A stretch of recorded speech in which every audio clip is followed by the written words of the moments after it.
Art Lab od svog osnivanja ima težnju da kroz inovaciju i jedinstvenost u svijetu kreira uređaj koji će da potpomogne ubrzanju restauracije fragmenata fresaka. Imamo i cilj da probudimo i svijest građanstva u vezi zaštite kulturnog naslijeđa.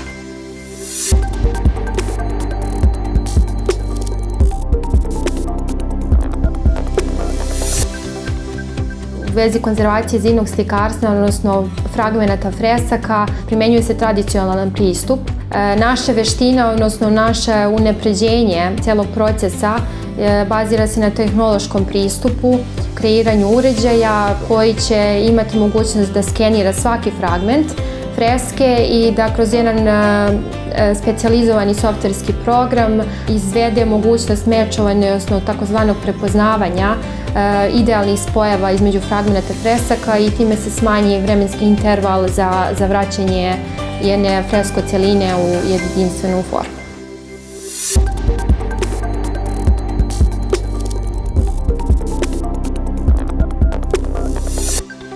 Prvenstveno to su prepreke finansijske prirode, kasnije se javljaju i prepreke konkurencije, odnosno dolazi do stvaranja tih konkurencija i čak i neočekivanih.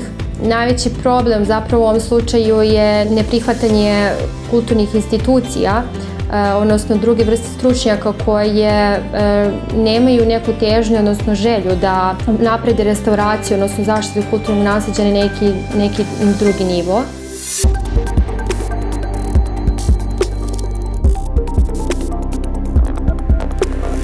Art Lab se bazira svakako na naš srpsko tržište. Kad kažemo zaštita kulturnog naslijeđa Srbije, mi mislimo i na identitet čitave teritorije Srbije. Mogu da kažem da su naše ciljne grupe manje, ali su one evidentirane u našoj biznis ideji i mi imamo fokus na njima.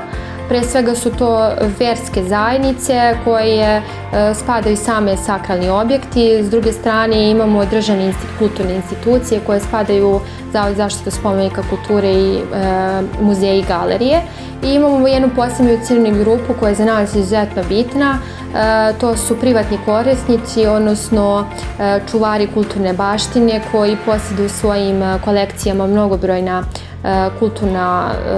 kulturna dobra kojima je potrebno fragmentarno sklapanje i vraćanje u prvobitnu celinu. Svakako naše uređaje možemo da iznesemo i van granica naše zemlje, da vršimo uslugu i za druge kulturne institucije širom svijeta.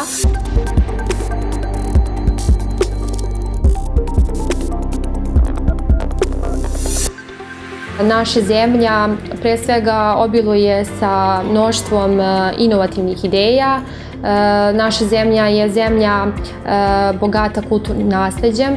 Sve više mladih stručnjaka se opredeljuje za kreiranje intelektualne svojine u drugim zemljama. To meni i mojim kolegama daje još veći izazov da svojim malim snagama unapredimo inovativnost u Srbiji i potpomognemo svijest građanstva i budućih intelektualaca da ostanu na teritoriji naše zemlje. Nekada kada sam gubila nadu, dobila sam podstrek, na primjer, od Ministarstva za inovativnost, inovacije i tehnološki razvoj. Prepoznali su moju biznis ideju i to je meni zapravo svakako podstrek da ostanem ovdje i da radim na zaštiti kulturnog naslijeđa.